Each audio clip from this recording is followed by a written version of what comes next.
हाँ बच्चों, तो इसमें हम क्या कर रहे हैं, एक सॉलिड स्फीयर ले रहे हैं नॉन कंडक्टिंग जो यूनिफॉर्मली चार्ज्ड है और उसकी वजह से इलेक्ट्रिक फील्ड इंटेंसिटी निकाल रहे हैं उसके अंदर, उसके सरफेस पे और उसके बाहर। अब यहाँ बेटा एक फ़र्क है, अगर मैं कंडक्टिंग लेता सॉलिड और अंदर चार्ज रख देता तो सारा चार्ज कंडक्टिंग में चल के बाहर आ जाता, क्योंकि मेटल का सारा चार्ज उसके आउटर मोस्ट सरफेस पे होता है मेटेलिक स्फीयर में, क्योंकि तब उसकी सिस्टम की पोटेंशियल एनर्जी मिनिमम होती है। और ये क्यों होती है मिनिमम, इसका फॉर्मूला क्या है वो आगे आएगा, अभी उसमें दिमाग मत लगाओ, ठीक है। तो मेटल होता तो सारा चार्ज बाहर आ जाता, तो फिर तो वो और हॉलो स्फीयर इक्विवेलेंट हो गए, क्योंकि हॉलो में भी तो सारा बाहर ही होता है। इसीलिए सॉलिड स्फीयर लिया है जो नॉन कंडक्टिंग है। तो नॉन कंडक्टिंग होने से उसके अंदर जो चार्ज हम देंगे यूनिफॉर्मली डिस्ट्रीब्यूट करेंगे, वो चलेगा नहीं।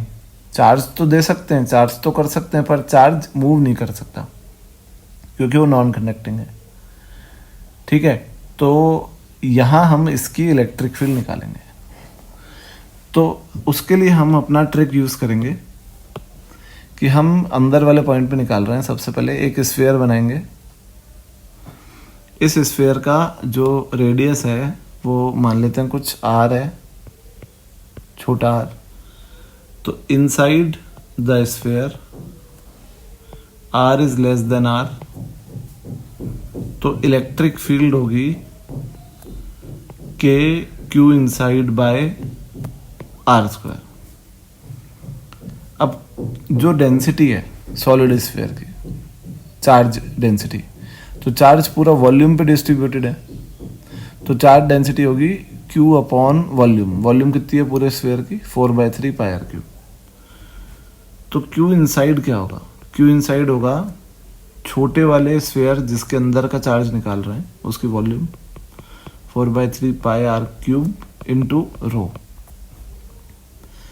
तो E हो गया अंदर वाले पॉइंट पे 1/4 पाई एप्सिलॉन नॉट। और किस पॉइंट की बात कर रहे हैं, जो छोटा स्फीयर माना है ना अपन ने, उसके सरफेस पे कोई पॉइंट है P उसकी, ठीक है ना।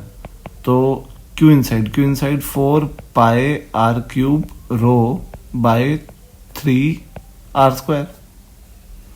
4 पाई से 4 पाई कैंसिल हो गया, तो E इनसाइड आ गया रो r अपॉन 3 एप्सिलॉन नॉट, है ना।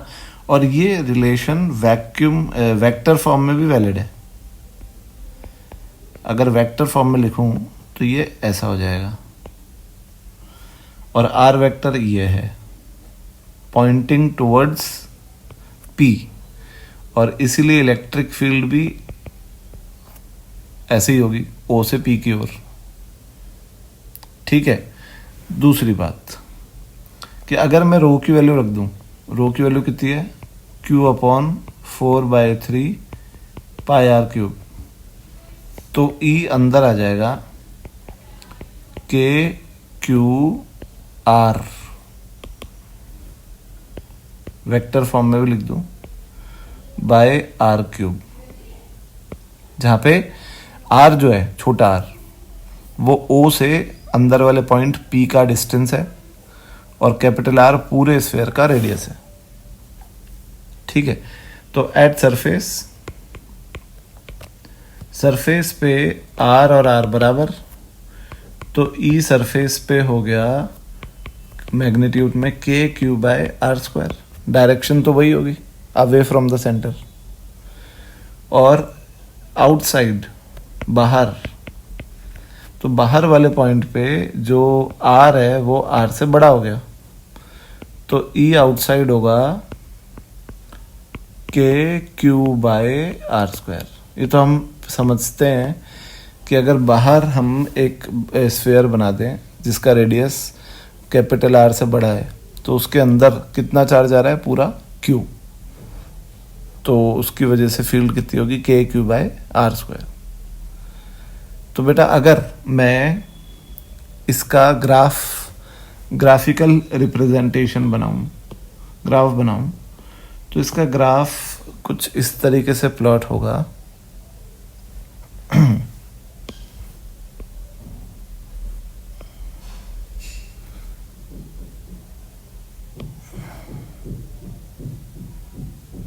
ये ले ली मैंने y एक्सिस, ये ले ली x एक्सिस, ये इलेक्ट्रिक फील्ड है और ये r है। तो अब आप गौर करो कि अंदर वाले पॉइंट पे इलेक्ट्रिक फील्ड सेंटर से जो दूरी है उसके डायरेक्टली प्रोपोर्शनल है, ठीक है ना। तो ये ग्राफ कैसा बनेगा, अंदर स्ट्रेट लाइन, सही है बात, मानते हो? डायरेक्टली प्रोपोर्शनल रिलेशनशिप, कैसा ग्राफ बनेगा, स्ट्रेट लाइन, ठीक है। और बाहर जो होगा, अच्छा ये वैल्यू कितनी होगी, ये होगी KQ/r², और ये होगा r। और बाहर क्या होगा, बाहर रिलेशनशिप इनवर्स है तो हाइपरबोला आएगा, तो बाहर हाइपरबोलिक ग्राफ बनेगा, is inversely proportional to r², है ना। और अंदर is directly proportional to r, ठीक है बच्चों। ये था सॉलिड स्फीयर की वजह से इलेक्ट्रिक फील्ड इंटेंसिटी। हेलो बच्चों, ये आज का जो लेक्चर है ये बड़ा एक इंटरेस्टिंग लेक्चर है और इसमें मैं आपको बड़ी अच्छी बात बताऊंगा एक, ठीक है। बात क्या है उसकी बात करते हैं। हमने अभी पढ़ा था प्रीवियस लेक्चर में, प्रीवियस वीडियो में, कि जो ये सॉलिड स्फीयर होता है इसके अंदर इलेक्ट्रिक फील्ड इंटेंसिटी का जब फॉर्मूला लिखते हैं अपन, तो वो फॉर्मूला इनसाइड होता है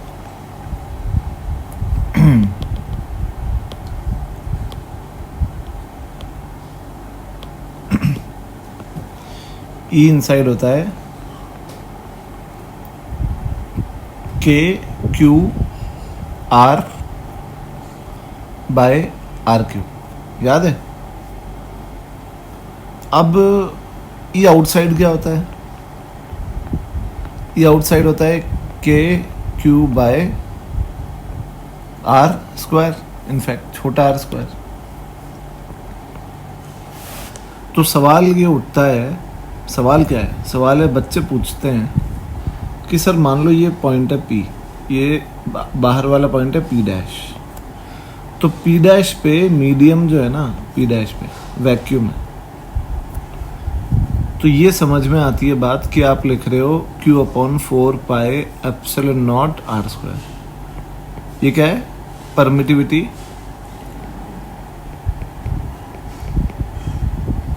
ऑफ वैक्यूम, ठीक है। तो ये समझ में आती है कि P' पे मीडियम वैक्यूम है, तो आपने लिख दिया ε0। पर जब आप इनसाइड लिख रहे हो तो आप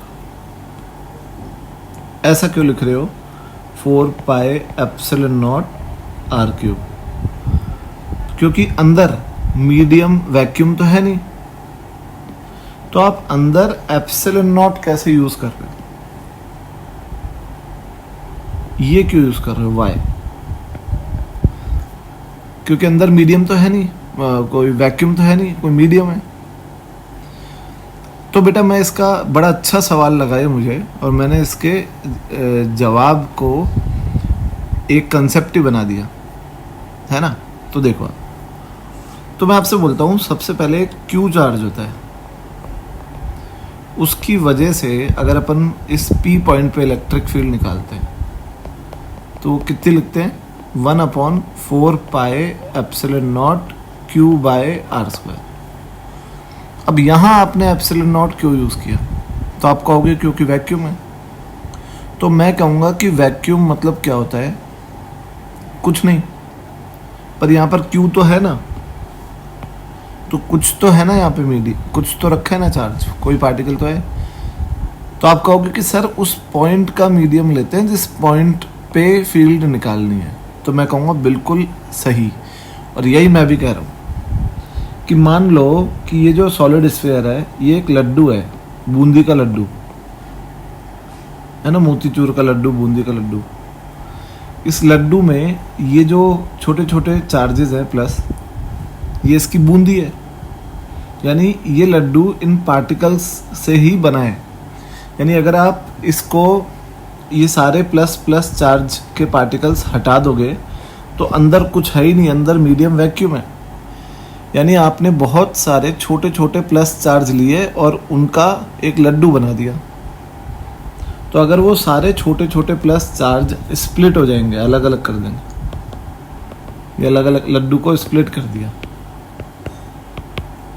तो जो पी पॉइंट है उधर मीडियम क्या बचा? वैक्यूम। सारे प्लस चार्ज को हटा दो तो मीडियम क्या बचा? वैक्यूम।